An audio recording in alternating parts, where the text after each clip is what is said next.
Olha assim para vocês, parece gente muito chegada minha. Não, meu irmão? Gente do coração aqui. E que bom poder estar aqui juntos de vocês nesta noite. Estamos aqui no mesmo propósito, na dependência do Espírito Santo de Deus. É só Ele que pode colocar nos nossos corações as verdades eternas, na dimensão em que ela foi projetada por Deus. Às vezes eu olho, pastor Pado, vejo a nossa responsabilidade e até mesmo a nossa pequenez para interpretar o que Jesus falou. Imagina nós interpretarmos o que Deus disse, o Deus Filho disse. Que responsabilidade a nós humanos, com todas as nossas limitações, interpretar e ensinar aquilo que Jesus disse. Amados, porque nós somos limitados. Se não fosse o Espírito Santo de Deus, nós não teríamos nenhuma condição de cumprir esta tarefa. Porque quem somos nós para interpretar Jesus sem cometer erros, sem acrescentar, diminuir ou distorcer? Quem somos nós? Mas a graça de Deus, o Espírito Santo de Deus, é aquele que nos ajuda para que possamos todos estarmos debaixo de uma mesma palavra, de uma mesma liberação, e sermos fortalecidos por Deus, e sairmos daqui com o mesmo sentimento, com a mesma alegria, com uma mesma disposição, com uma mesma fé e o mesmo desejo de glorificar o nome do Senhor Jesus. Só o Espírito Santo pode fazer isso. Nenhum homem na terra tem capacidade para fazer isso. Só o Espírito Santo de Deus. Por isso nós estamos aqui nesta noite, amados. É uma honra, mas também é uma grande responsabilidade poder compartilhar com os irmãos este ensinamento que Jesus Cristo ministrou ao seu tempo. Mas é maravilhoso isso. Mas eu gosto de estar junto dos meus irmãos aqui, porque essa igreja parece uma família. Eu falo para o pastor Pado, cada igreja tem uma característica, e essa igreja aqui ela é unida nos propósitos. Às vezes a gente passa aqui de 5 e pouca da tarde, vê uma multidão saindo, porque a outra multidão está chegando. É gente que gosta de estar na presença de Deus. Amados, estar na presença do Senhor Jesus não tem coisa melhor. Esse hino que foi cantado aqui, não importa as circunstâncias. Amados, estar na presença do Senhor Jesus, né? Mesmo quando você às vezes está triste, você às vezes durante o dia, foi massacrado por algumas circunstâncias, mas quando você chega na presença do Senhor Jesus, um bálsamo de refrigério, de alegria, vem sobre a nossa vida e a alegria vai surgindo, um desejo de glorificar a Deus surge na alma e você esquece a sua luta, esquece a sua dificuldade, você entra nos átrios do Senhor Jesus e ali você só tem desejo de dizer uma coisa para Ele: Tu és bom. É maravilhoso, que bom estar na Tua presença, que coisa maravilhosa é a presença do Senhor Jesus. E por isso que nós estamos aqui reunidos, congregados, exatamente este momento nós fazemos isso coletivamente.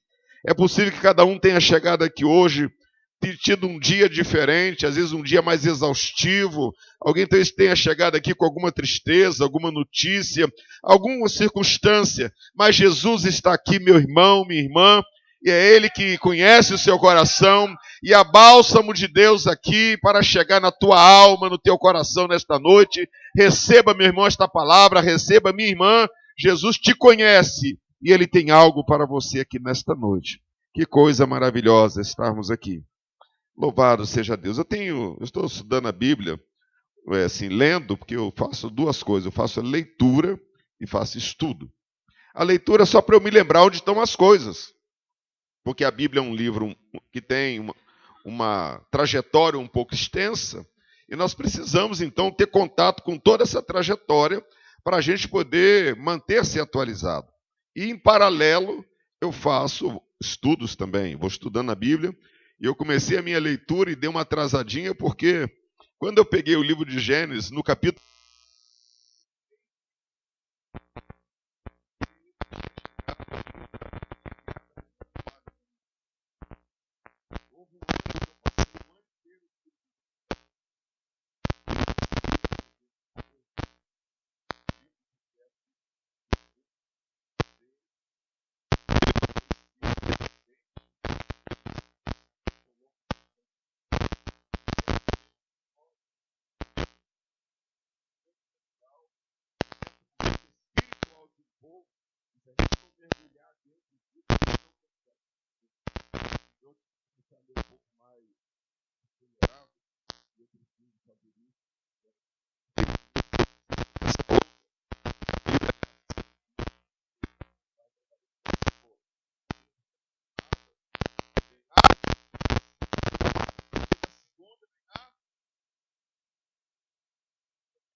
Gosta de festa?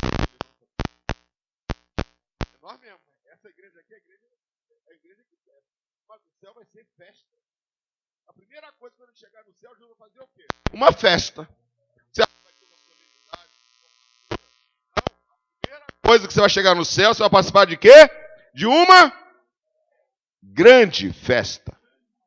Uma grande festa. Não pense que você vai chegar lá, vai estar Jesus sério assim, olhando para você, dizendo bem-vindo. Você vai encontrar um Jesus alegre, dizendo bem-vindo, eu esperei esse momento para me unir para sempre com vocês. E só tem um lugar, uma coisa que eu posso fazer para me alegrar com vocês, é festa. Bodas do Cordeiro, é festa. Maravilhoso isso. Mas olhando aqui na terra, vocês gostam de festa também aqui? É nós mesmo, né? Já foi dito aqui. Mas qual festa que você gosta? Que tipo de festa? Já parou para pensar um pouquinho? Que tipo de festa você gosta? A gente podia começar a classificar aqui a festa, né? Uma festa que só tem aquele salgadinho de sempre. É uma festa, tem um certo nível. Mas se o salgadinho já vem de um local mais sofisticado, tem camarão, não é isso? Porque camarão, ultimamente, ele não anda nas nossas festas, ele anda meio de ausente, né? Mas que vem assim um croquete de camarão, um bobó de camarão, né? E começa a coisa recheada, não vai melhorando? Vai, não é isso? O frango não é já um frango diferente, um frango mais encorpado, que vem aí das fazendas e tal. A gente começa a se sentir melhor. Amados, tem vários tipos, tem festa de aniversário, tem festa de tantas coisas. Mas interessante que eu acho que existe uma festa que ela é diferente. Festa de casamento. A festa de casamento, ela se distingue de todas as demais festas que nós possamos participar. Vou dar um exemplo para os irmãos aqui. Eu tenho aqui nas minhas mãos um convite de casamento. Eu fui convidado para um casamento e vou fazer esse casamento também, mas chegou aqui o convite. Quantos tipos de festa você recebe um convite assim? Quantos tipos? Quantos tipos? É difícil nós recebemos um convite assim para qualquer festa. Vocês concordam comigo? É difícil você receber um convite assim, que vem com o seu nome personalizado, porque e quando você recebe um convite para este tipo de festa, o que significa? Que você já não vai com qualquer roupa mais. Você já vai comprar uma roupa adequada. Senão, a minha roupa normal, ela não se enquadra neste tipo de festa. Não é isso? Né? As irmãs, né? Aí tem que ser tudo, né? É a roupa, a bolsa, o sapato, né? E etc, né? Que tem que vir junto, né? Então, porque não é uma festa normal. É uma festa que ela tem características especiais. E nesta festa, você sabe que todas as pessoas que vão nesta festa, nesta aqui, elas receberão um convite igual a esse. Quem não receber, porque não foi convidado. E se ele chegar lá, aquela festa não é para ele. Então o convite ele vem nominal. E se você for escolhido, é porque a pessoa tem consideração com você. E ela quer se sentir bem com a tua presença lá. Para isso, ela cria uma situação especial, o convite é especial, a sua roupa será especial, o ambiente será especial e o que será servido também é especial. E tudo que acontece lá é especial e é único. Porque aquela família contratou aquela vez. A música é especial, a comida é especial, tem a decoração que é especial, as músicas são especiais. Tudo neste evento que tem este convite é especial. É interessante, amados, que hoje, quando nós falamos sobre a parábola das bodas, na realidade nós estamos falando de uma festa que tem estas características. É uma festa muito especial. E como está escrito aqui, a base do texto, aquele que foi lido, que é Mateus 22, fala a parábola de uma festa de casamento. Mas é interessante que, só para a gente situar aonde estamos aqui, voltando lá.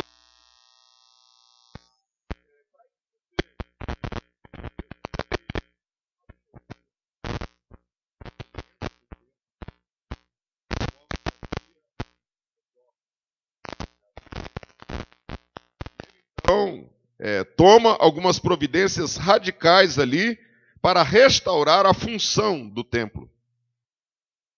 E no dia seguinte ele volta ao templo.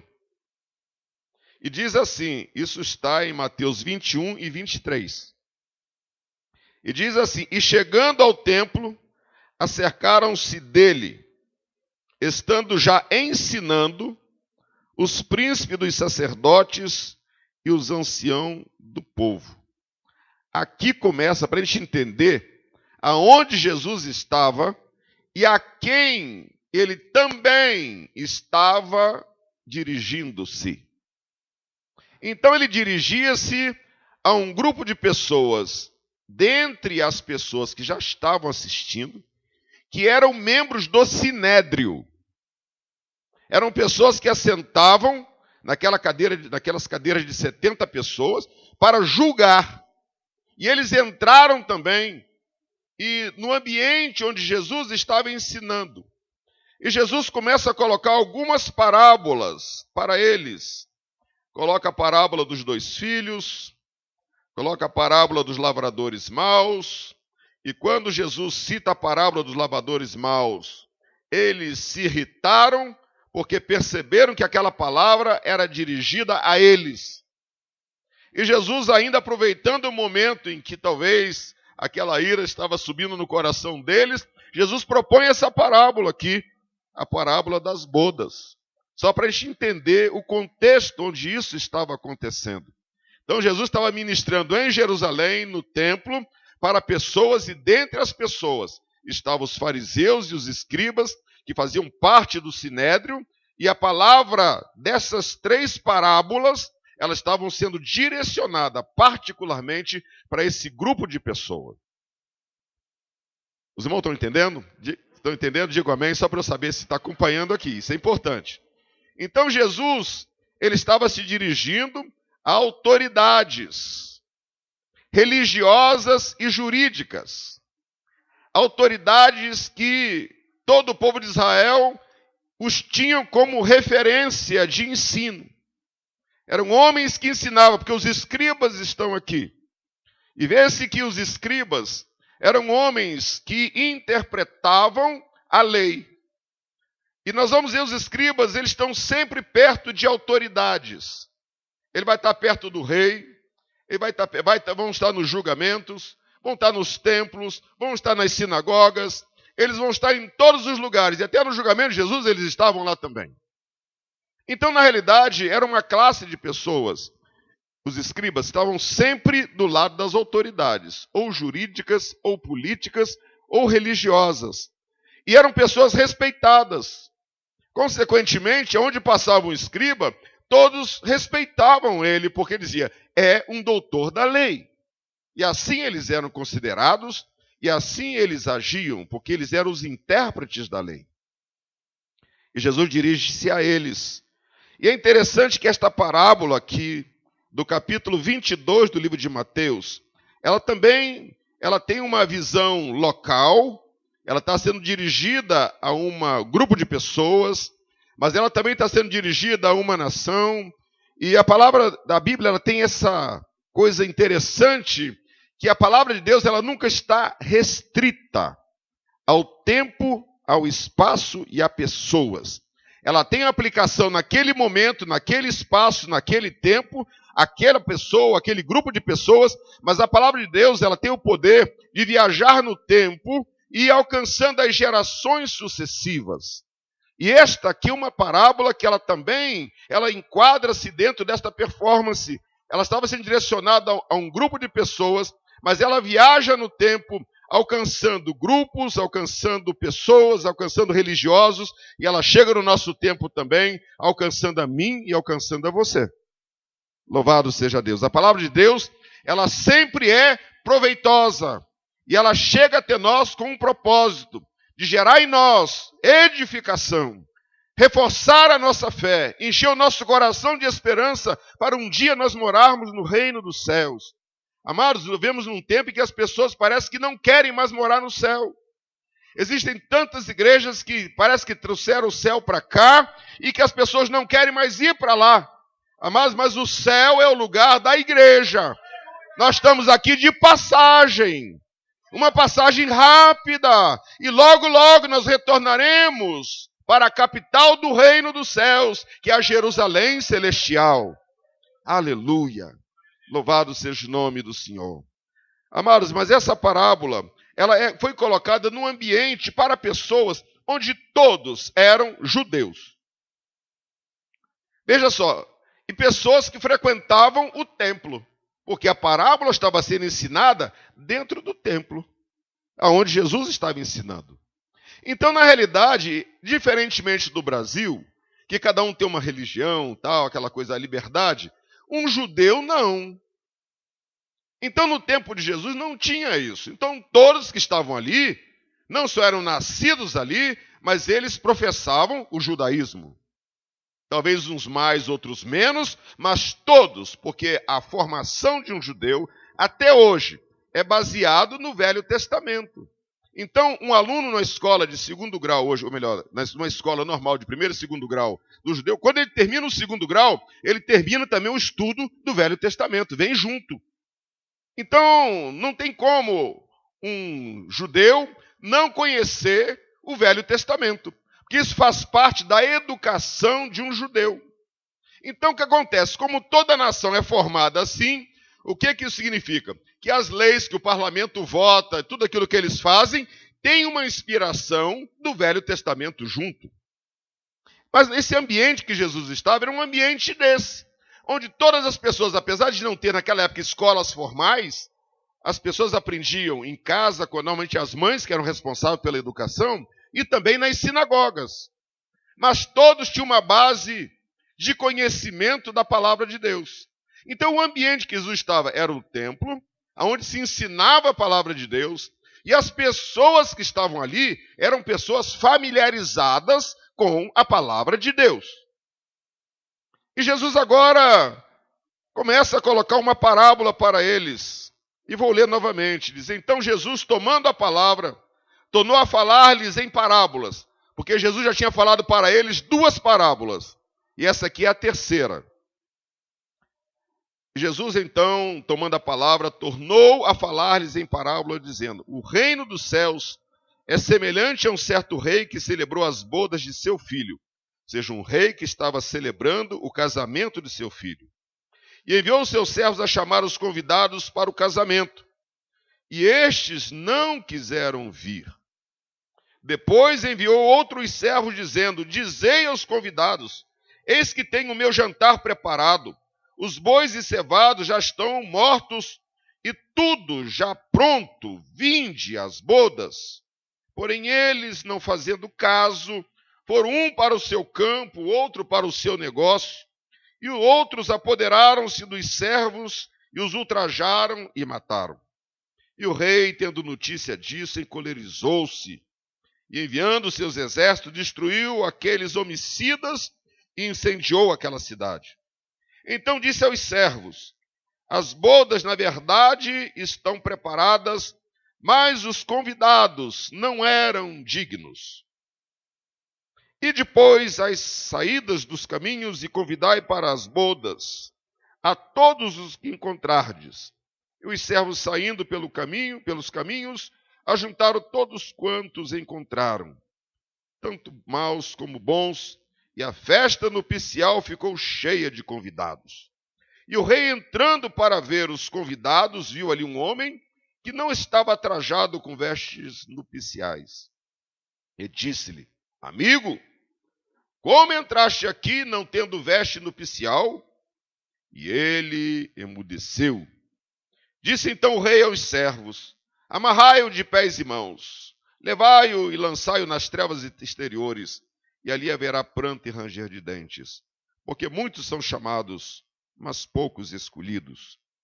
Amados, a festa de um casamento judaico era uma festa que ela tinha vários atos. Eu não vou abrir aqui para falar sobre o casamento especificamente, mas os casamentos judaicos eram casamentos muito pomposos. A festa não era assim como a de hoje, que a gente vai lá, né? O casamento é marcado para as 18 horas, aí quando é 10 horas da noite acabou a festa. Lá não, a festa durava um pouco mais, durava uma semana, poderia durar 10 dias, em função da possibilidade do noivo. Que a festa era feita na casa do noivo.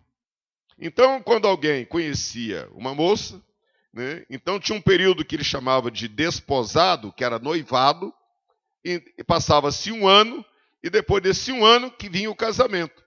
E aí o noivo ele ia na casa da noiva, né, buscava a noiva para poder fazer a festa na sua casa. Era assim que acontecia. Mas era uma festa que toda a cidade sabia, porque tinha um cortejo que passava na rua, né, isso onde o noivo levava a noiva para celebrar na casa de seu pai. Então era uma festa bonita, era uma festa importante. E Jesus usa exatamente uma comparação daquilo que era muito conhecido, e todo judeu sabia, se ele fosse convidado, ele era um convidado de honra. Todo judeu sabia que a festa não era uma festa comum, era uma festa especial, e o sentido de honra que a gente tem aqui é diferente do de lá. Eu posso receber um convite desse e dizer, eu não vou. Não vou porque, por alguma razão, trabalhei até tarde, então eu não estou a fim de ir, alguma coisa assim. Mas para um judeu, não. Convidou, vai, porque é honra. Amados, eu morei fora do Brasil e é diferente o sentido lá, até para sentar numa mesa. Porque o sentido de honra lá é diferente. Eu cheguei numa casa na Itália, no norte da Itália, para jantar um dia. Alguém falou, o Ribeiro está vindo aqui e tal. Então tinha uns italianos lá que falaram, não, então eu queria que ele almoçasse, jantasse aqui em casa. Mas eu não conhecia esse italiano. E aí quando eu cheguei na casa, né, tinha uma mesa posta, e ele me colocou, o dono da casa me colocou na cabeceira, e ele dentro da casa ia dizendo, Ribeiro, você senta aqui, minha esposa vai sentar aqui, e os filhos dele, inclusive os casados, ele dizia onde cada um ia sentar, e ninguém se levanta antes do... no caso eu que era o convidado. As pessoas sentaram na mesa, a hora que eu sentei, todo mundo sentou. Mas veja só, abrindo aqui um parênteses, por que eu fui convidado para esse dia? Porque alguém, dentro da Força Aérea Italiana, diz assim, está vindo aqui um oficial da Força Aérea Brasileira, e ele conhece a Bíblia. E essa pessoa disse, então eu queria que ele viesse aqui em casa para jantar. Então eu disse, mas eu nem sei quem é a pessoa. E eu cheguei lá por causa disso. Porque essa pessoa estava interessada também em conhecer mais a Bíblia, queria fazer o curso teológico, não sei se era na igreja católica, igreja que era, mas o fato é que eu fui recebido com honra naquela casa. E daquele jeito você não tem como dizer não. E a festa de um judeu de casamento era assim. Quem era convidado jamais rejeitaria o convite, porque significaria uma desfeita que você não tem como corrigir. Nunca mais aquela família e os convidados, todo mundo que sou você convidado, você gera um mal-estar para toda aquela comunidade, porque você não foi numa festa em que não se rejeita, não se diz não. É assim que acontecia no ambiente judaico. E Jesus usa exatamente esta experiência, essa realidade que fazia parte da cultura judaica, para falar para aqueles líderes do Sinédrio, aquelas pessoas que estavam no templo. Uma realidade espiritual que eles precisavam conhecer. E que eles estavam se comportando de uma maneira em que deixava todo mundo mal. E parece que eles não estavam muito conscientes disso. O fato é que eram todos judeus, todos eles conheciam a cultura judaica, Todos eles sabiam a importância de um casamento. Todos eles sabiam que não se rejeitava um convite de casamento. E Jesus agora põe essa parábola. Exatamente para... E todos eles... Jesus não precisava explicar o que era um casamento lá. Porque todos eles sabiam a importância de um convite para uma festa desta natureza. Se isso acontecia a nível de amigos, quanto mais se uma autoridade convidasse você para a celebração do casamento de um filho. Como no caso aqui, Jesus fala de um rei. Aí que você não podia mesmo, você ia ficar nervoso pelo menos uns 3 meses antes. Porque para entrar na festa de um rei, as condições, elas são mais exigentes, as roupas são mais exigentes, a comida é melhor, a festa é mais bonita, a música é mais bonita, o ambiente é mais bonito. E se você é convidado, a honra é muito maior. É muito maior. Consequentemente, é do tipo de convite que jamais você poderia rejeitar. Mas Jesus olhando para eles e começa falando exatamente isso. Que o reino dos céus é semelhante a um certo rei que celebrou bodas de seu filho. E é interessante que esse rei tinha interesse que os convidados participassem daquela festa. Tanto é que ele manda 2 convites. Manda um primeiro dizendo, estes, diz assim, e o rei enviou seus servos a chamar os convidados para as bodas. E diz, e estes não quiseram vir. Mas depois enviou outros servos dizendo, dizei aos convidados, eis que tenho o meu jantar preparado, meus bois e cevados já mortos, e tudo está pronto. Vinde ao casamento, vinde à festa.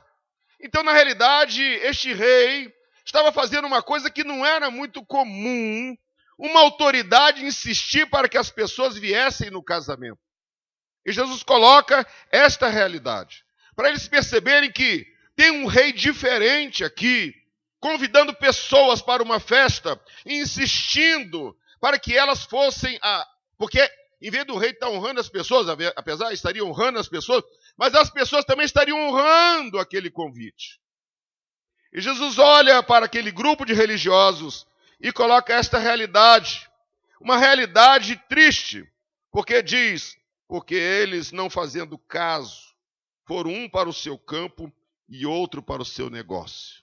Ou seja, disseram, esta festa não está na nossa prioridade. Vocês podem imaginar as consequências para um rei de alguém dizer assim, comprei um campo, eu vou ver meus negócios, comprei uma junta de boi, você vai achar isso também lá em Lucas 14, numa outra circunstância, Jesus tratando do mesmo assunto, usando a mesma parábola. Então, na realidade, estas pessoas, elas não estavam interessadas naquela festa. E a Bíblia diz que, nesta parábola, este rei se encolerizou e mandou chamar outras pessoas. E vieram essas outras pessoas. Só que quando uma autoridade convidava pessoas comuns para as festas deles dessa categoria, ele sabia que as pessoas poderiam não ter as roupas adequadas. Então, ao entrar na casa, tinha um compartimento onde tinham roupas para os convidados que não tinham roupas adequadas. Então a pessoa entrava lá, vestia uma roupa de festa adequada, de maneira que na festa ninguém era mais do que o outro, todo mundo era igual, bem vestidos. Era um rei cuidadoso. E é assim que acontecia. De maneira que todos entravam na festa, ninguém era discriminado, porque você é pobre, você é mais rico. Não, todos vestiam um traje que era compatível com a grandeza daquela festa. É interessante que a Bíblia fala que encontraram na festa entrou-se pessoas, tanto más como boas. E a festa nupcial ficou cheia de convidados. E uma coisa interessante, os reis, normalmente, eles não entravam na área que estavam os convidados. Tinha uma área especial, que era a área que estava o rei, e ali ficavam os nobres. Por exemplo, dia de hoje, não é questão de discriminar pessoas, mas eu sou militar do CTA. CTA não, da Força Aérea Brasileira. Quando eu vou em eventos que tem um coquetel no CTA, lá vai ter uma área que vão ficar o grupo maior e tem uma área reservada para os convidados de mais honra.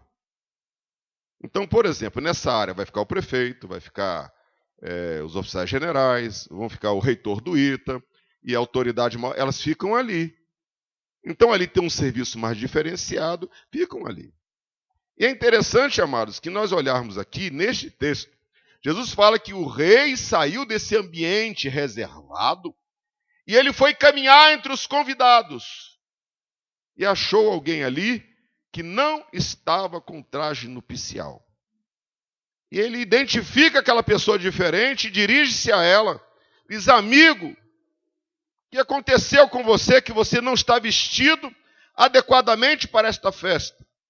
Diz que a pessoa emudeceu, ele não tinha resposta para dar, uma vez que o ambiente ali dava as roupas para as pessoas. Então o rei disse: pegue ele e lance lá fora, porque ele não está adequadamente trajado para a minha festa. Mas qual é a aplicação espiritual para a igreja hoje? É aqui que eu quero chegar. Amados, o reino dos céus, porque aquele ambiente ali era o mesmo ambiente de judeus. Agora eu trago para o mesmo ambiente de igreja. Amados, o reino dos céus é o mesmo. O reino dos céus para os judeus é o mesmo reino do céu que eu quero entrar, que eu quero morar lá um dia na capital. Ele está aqui na terra, mas ele se estende ao céu e um dia nós vamos morar na capital, que é na Jerusalém celestial. O reino é o mesmo. O rei é o mesmo. É interessante que o rei aqui, o convite para as bodas é o mesmo. É o mesmo. Mas aqui agora eu identifico uma classe de pessoas que o reino de Deus não está em prioridade na vida delas dentro da igreja hoje. É a primeira classe de pessoas que o reino de Deus não tem prioridade. São pessoas que servem a Deus quando servem com o que sobra. O que sobra do tempo, o que sobra da saúde, o que sobra do recurso quando dá. São pessoas que não têm compromisso com o reino. Eles estão às vezes dentro da igreja, mas não têm compromisso. E nós vemos num tempo hoje, não sei aqui, mas em outras igrejas onde a gente está aqui, é uma dificuldade para uma pessoa assumir uma liderança dentro da igreja e ela ser comprometida com aquilo ali. Todo mundo chega: pastor, se precisar de mim, me ajuda. Pastor, se precisar, me ajuda. Sim, irmão, eu preciso de uma liderança ali para os adolescentes que estão começando agora. Ah, irmão, mas aí não, é só assim, de vez em quando me chamar. Não quer assumir. E hoje a grande dificuldade dos pastores é encontrar cooperadores para o reino que sejam comprometidos. Esse é o grande problema hoje. As pessoas, elas querem às vezes festa, elas querem dizer que elas são cooperativas, mas elas não querem assumir responsabilidade. Irmão, tem que orar? Tem. Tem que ler a palavra? Tem. Tem que jejuar? Tem. Tem lutas? Tem. Ah, irmão, então não quero. Não quero, irmão. Eu vou na igreja só por uma coisa: o meu milagre. Eu só quero o milagre. Eu não quero compromisso. Porque o reino não está em prioridade na vida dele. Mas tem que estar, porque Jesus diz: buscai primeiro o reino de Deus. Primeiro. São pessoas que elas já inverteram esse texto. E o reino de Deus nunca está em primeiro lugar. Já vi gente que fala assim: eu não posso ir à escola dominical porque hoje tem corrida de automóvel, aquela de Fórmula 1. O outro não, irmão. Irmão, já vi gente. Para nosso escândalo. Eu estava numa igreja no Rio de Janeiro, os pastores sentados no púlpito e sabiam o resultado do jogo do time deles, na hora, no púlpito, com o celular. Está sentado no púlpito acompanhando o jogo. O jogo era mais importante. Vi gente em púlpito da igreja dizendo, ó, atenção, o Brasil perdeu, o Brasil ganhou da Alemanha, Itália, não sei o que lá. No púlpito. Está no púlpito, mas o reino não é prioritário. Você entra dentro da casa de Deus, a casa de adoração, e lá dentro você demonstra. Imagina fora da igreja. Se dentro da igreja o reino de Deus não é prioritário, imagina fora, dentro de casa, na rua, no trabalho. Encontrei uma pessoa outro dia, disse, pastor, eu trabalho com um grupo de crentes aí, fazendo serviço aí de pedreiro, colocando piso, etc. Tal, mas como os crentes lá falam palavrão? Que é isso? É quando o reino de Deus não está em prioridade na nossa vida. Então tudo a gente deixa de lado, a gente troca o reino de Deus por qualquer coisa. É quando a nossa visão, ela se encurta e nós não conseguimos mais ver o valor que o reino de Deus tem. Essa é a primeira classe de pessoas. Pessoas que não têm o reino de Deus em prioridade. Mas quem é a segunda classe que eu identifico aqui? Entre aqueles convidados, tanto bons como maus, apareceu aquele homem de traje nupcial inadequado. Quem é essa pessoa? Trazendo para a igreja hoje, é aquele que quer servir a Deus do seu jeito. Ele não aceita mudança. Ele quer participar da festa com a sua roupa. Ele não quer vestir o traje nupcial. Na igreja tem essas pessoas, elas estão dentro da igreja, você libera uma palavra de orientação, porque a função de um pastor é levar a igreja para o céu, caminhando aqui na terra, dizendo, é para cá, irmãos, é para cá, para lá não, é para cá, e corrige sim. A pessoa diz, lá vem esse pastor. Eu não aceito isso. Já vi gente dizendo assim, na minha casa mando eu, porque não deixa a palavra de Deus entrar na casa dele, nem na vida dele, nem na casa dele. Sabe o que é isso? Pessoas que querem participar da festa usando a sua própria roupa. Mas no reino de Deus não é assim. Amado, nós só vamos participar das bodas com os trajes nupciais. Digo para os irmãos aqui, quando a gente chegar no céu, a primeira coisa que vai acontecer, antes nós irmos para as bodas do Cordeiro, nós vamos receber o nosso traje nupcial, porque nós vamos entrar na maior festa que o ser humano pode ter conhecido. Nós não vamos entrar com a roupa do arrebatamento, nós vamos entrar lá na festa, nas bodas, com aquelas roupas de linho branco. Jesus lá já tem um guarda-roupa, amados, com a roupa de cada um daqueles que servem a Deus, que o reino está em primeiro lugar. Nós vamos chegar lá, passar o nosso guarda-roupa, receber a nossa roupa de linho, um cinturão bonito, e nós vamos entrar para a festa. Aleluia! Porque é festa do Cordeiro e é festa de núpcia, e a nossa roupa tem que ser adequada. Mas eu tenho que começar a aprender a partir daqui, que eu tenho que usar as roupas adequadas. Isso significa que eu tenho que viver debaixo da orientação da palavra do Senhor Jesus Cristo. Amados, estão vendo um tempo em que celebra-se o pluralismo, celebra-se o individualismo. Hoje em dia uma pessoa tem dificuldade de falar Jesus para outra, para o seu vizinho, mas eu vou incomodá-lo na sua individualidade. Impressionante isso.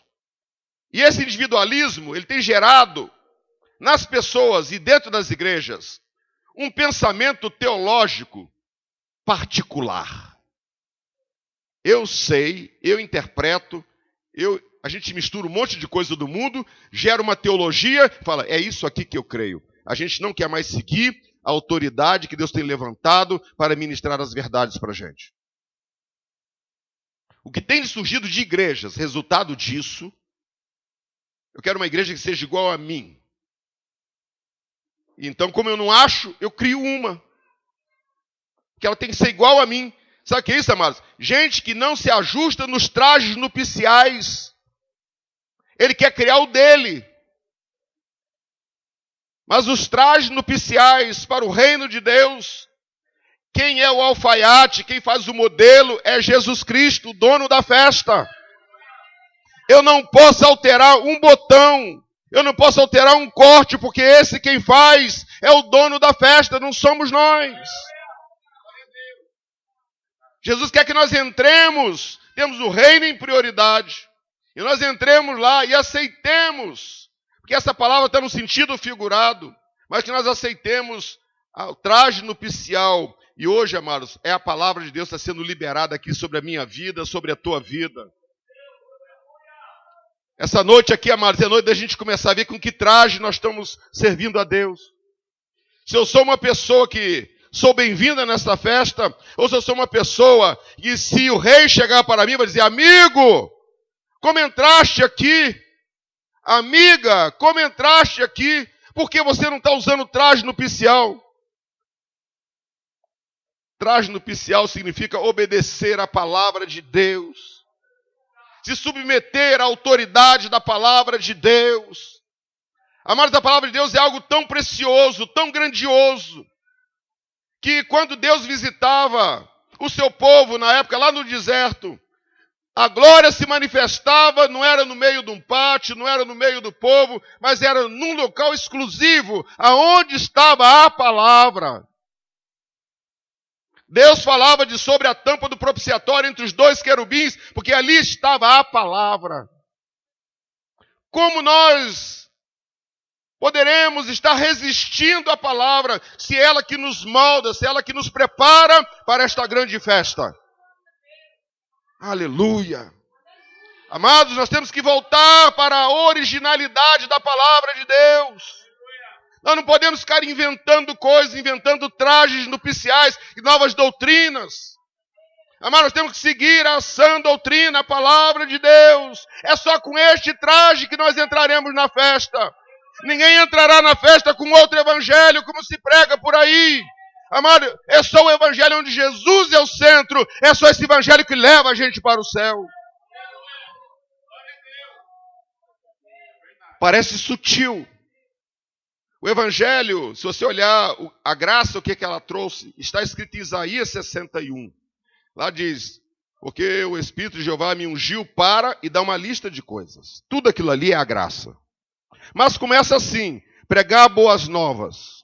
Ou seja, pregar a notícia boa para as pessoas quebrantadas de coração. Então, isso é o centro. Aí você vai para Lucas 4,18. Jesus está numa sinagoga e alguém dá um livro para ele, ele lê exatamente nesse texto. Exatamente. Jesus sabe que a pessoa tem necessidades espirituais, nós temos outras necessidades. Mas Jesus, ele morreu na cruz do Calvário para eu ser salvo, para você ser salvo. Para isto. Quando eu pego as outras coisas e põe no centro da minha ministração e vira a doutrina principal e põe Jesus na periferia, este evangelho não justifica a morte de Jesus Cristo. E esse não é o traje para as bodas. Cuidado, irmãos. Cuidado, irmãs. Enquanto eu ministro aqui, você pode chegar em casa e abrir no YouTube, você vai encontrar pregações de todos os tipos. E é possível que você esteja congestionado de pregações. E às vezes a gente não tem uma base teológica sólida, a gente vai engolindo certas coisas, porque a lógica é boa e parece que vão colocar a gente dentro do paraíso. Amados, o evangelho de Jesus não vai colocar ninguém no paraíso, a não ser que você morra hoje. Jesus disse: no mundo tereis aflições. Ele preparou a gente para a nossa realidade do dia a dia, que nós rejeitamos, nós relutamos em aceitar. Ninguém de nós gosta de tribulação. E nós parece que queremos rejeitar que isso é uma realidade da vida do homem enquanto ele está no pecado, enquanto ele está neste mundo. Nós começamos a descaracterizar a volta de Jesus Cristo, o perdão dos pecados, a transformação de vida que a cruz proporciona. Porque a cruz, amados, ela dá a medida do traje nupcial. Ela dá o figurino. Porque quando o inimigo olha para você, ele tem que ver você, em você tem a marca do sangue na sua roupa. Então o seu traje, o seu figurino, traz a marca do sangue. Não pode trazer a marca do pastor, não pode trazer a marca daquele teólogo, a marca daquele escritor, mas você tem que ter a marca do sangue de Jesus na tua roupa. Não pode ter outras marcas. Não pode ter a marca da minha denominação, a marca do meu pensamento, a marca da minha teologia, mas você tem que ter as marcas do sangue de Jesus na tua roupa. Meu irmão, minha irmã, vai fazer uma revisão qual é o traje que você está vestindo hoje. Se Jesus começasse a andar aqui no nosso meio agora, for fazer uma visita na Tatetuba e começasse a olhar para ver os trajes de cada um de nós, que traje nós estaríamos usando? Traje de um homem, traje de um líder famoso que tem acesso a vários meios de comunicação e, enfim, que tem projeção. Você estaria usando o seu próprio traje ou você estaria com o traje para esta festa? Essa pergunta eu não posso responder. Essa pergunta só você pode responder. Qual é o traje que você está usando? Qual é o traje? Lembra que nessa festa que Jesus fala que o ambiente era o mesmo. O ambiente aqui é o mesmo, é a igreja. Mas é possível que tenhamos pessoas aqui usando trajes diferentes na festa. E hoje Jesus está dando a oportunidade de eu tirar o meu próprio traje e colocar o traje da festa antes que o Senhor entre na festa e diga: lançai-o nas trevas exteriores. Amados, quando Jesus diz isso, porque isso vai acontecer. Essa palavra não está aqui apenas para completar a parábola, mas ela é uma advertência que aqueles que andam com traje que não condiz com o ambiente desta grande festa, eles não permanecerão por muito tempo ali. Eu tenho que ter muito cuidado com o traje que eu estou vestindo. Não é essa roupa que eu estou falando, mas é aquilo que eu aceito, aquilo que vira regra de fé para a minha vida. Eu tenho que me voltar para aquilo que é o centro da palavra de Deus. Mas, amados, aqui tem uma classe de pessoas que não foi falado aqui, que é aqueles que continuaram na festa. É aqueles que estavam com o traje adequado, que entenderam que aquela festa, para entrar lá, precisava de mudar o traje. E essas pessoas se submeteram às regras sociais daquele rei. Passaram pelo aquele ambiente, tiraram suas roupas, porque foram gente que foram pegas, talvez até de surpresa. E elas foram. Talvez estivesse voltando do campo, talvez estivesse fazendo uma compra na cidade, e alguém passa, o rei mandou convidar. E essas pessoas, elas aceitaram. Todas elas, isso tanto bons quanto maus. Mas são pessoas que entraram, disseram: mas esta festa eu não tenho a roupa. Disseram: não, mas lá tem um ambiente com roupa nupcial para todo mundo. São as pessoas que entraram lá, de repente tem uma bacia com água para se lavar, porque lá a pessoa se lavava, colocou o traje nupcial e entrou. São as pessoas que obedecem à palavra de Deus. Elas estão ajustadas à realidade do reino de Deus. E eu e você, amados e minhas amadas irmãs, nós temos que estar ajustados às regras do reino de Deus. Se eu quero morar no céu, amados, no céu só tem uma regra, aquela que Deus estabeleceu. Lá não tem regra humana nenhuma. Para isso, o Senhor Jesus nos coloca na condição de servos. Jesus nunca vai dirigir-se a um pastor dizendo: pastor presidente, pastor dono da convenção, pastor chefe, pastor não sei das quantas, grande presbítero. Jesus, quando ele se dirige a alguém, ele diz: meu servo, meu servo, meu servo. E é nessa condição que nós temos que compreender que temos que colocar a roupa que o nosso Senhor determinou que nós colocássemos. Nós temos que começar a quebrar o nosso eu, quebrar o nosso orgulho. Não, eu não aceito o que esse pastor fala. Amado, essa palavra não é minha. Se eu for embora, Deus levanta outra e vai falar a mesma coisa. Porque essa palavra é do Senhor Jesus Cristo. Deus quer que a igreja viva na terra uma preparação daquilo que vai ser no céu. E você tem que começar a aprender a usar o modelo de Deus a partir daqui. É a partir daqui. Nós temos que abrir mão de muitas coisas, de muitos vícios que nós adquirimos com a grande liberdade que temos. Nós achamos que a nossa liberdade ela não tem limite. Vivemos num país onde todo mundo acha que não deve haver limite. Tanto que a gente cria uma lei. Por exemplo, lei de trânsito. Ou outras leis aí. Como no Código Civil, por exemplo. Mas a lei sozinha, ela não faz a pessoa se submeter a ela. Temos que criar os agentes da lei. Para forçar a gente a cumprir a lei. Então tem os guardas de trânsito, tem a Polícia Rodoviária Federal, aí tem os policiais, tem tantos agentes, são fiscais de prefeitura, sabe o que é isso? Todo mundo para nos forçar a cumprir a lei, porque a gente não gosta disso. A sociedade brasileira é uma sociedade que não gosta, ela é uma sociedade que tende à rebeldia. Nós não gostamos de lei nenhuma. Por exemplo, uma coisa estranha aqui em São José dos Campos. As pessoas têm duas pistas. Aqui anda mais rápido, aqui anda mais devagar de carro. Quem anda mais devagar quer ir do lado de cá. Aí você quer ultrapassar, não pode. A pessoa não sai. Porque ela não gosta, ela acha que aquela pista ali é dela. E ela anda na velocidade que ela quiser. Ela não sabe, você pode buzinar, acender farol, eu quero passar mais rápido aqui, porque aqui é dos mais rápido. O cara está incomodando aí. Você muda a lógica do trânsito. Por quê? Alguém vai ter que ultrapassar pelo outro lado, você gera risco para todo mundo, porque aquela não é a regra.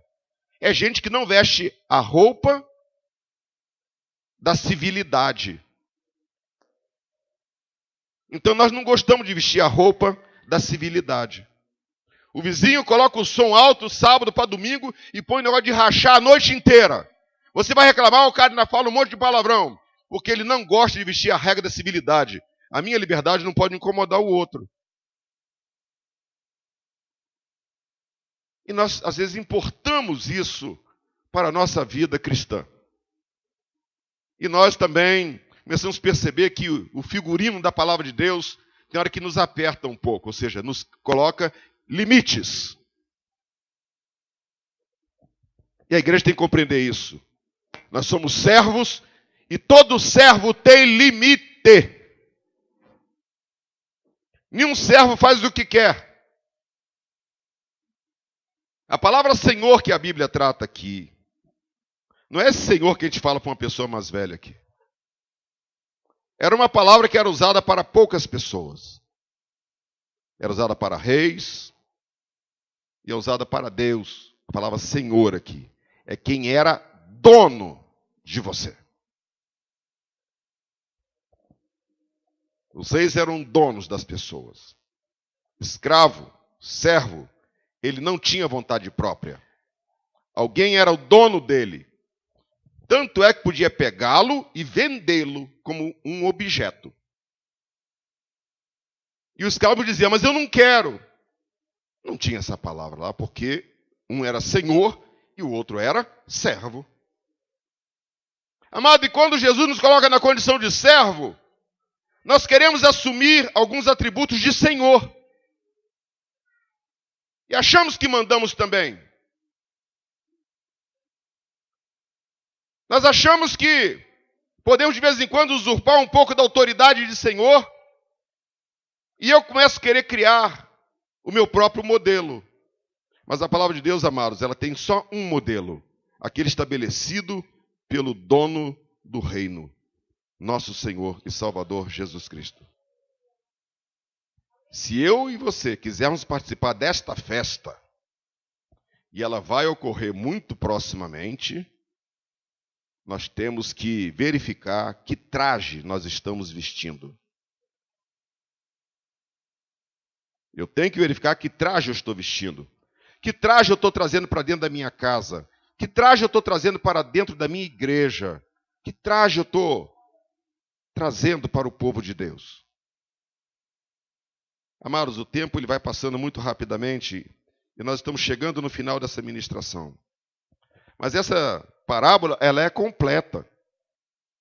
Ela fala o destino daquele que entra na festa. E ele é dono de si mesmo. e ele não muda o seu traje. Diz que em um certo momento, talvez o rei tenha dado tempo de todos ali se acomodarem, comerem bastante, e ele entrou depois para ver quem estava na festa. O rei, ele nos dá tempo. Mas, amados, a gente não sabe o dia de amanhã. A gente não sabe o dia de amanhã. De novembro do ano passado para cá, eu fiz vários sepultamentos. Vários. Até os vizinhos perto da igreja onde eu sou cooperador, essa semana, assim, pastor, como tem velório na sua igreja? Eu disse, tem. A minha igreja está sendo transferida. Daqui para lá. Eu disse para eles, preparem vocês também. Vocês precisam aceitar Jesus. Vocês são nossos vizinhos aqui, precisam conhecer a graça e participar deste reino, que vai ter uma grande festa. Amados, Jesus, ele dá aqui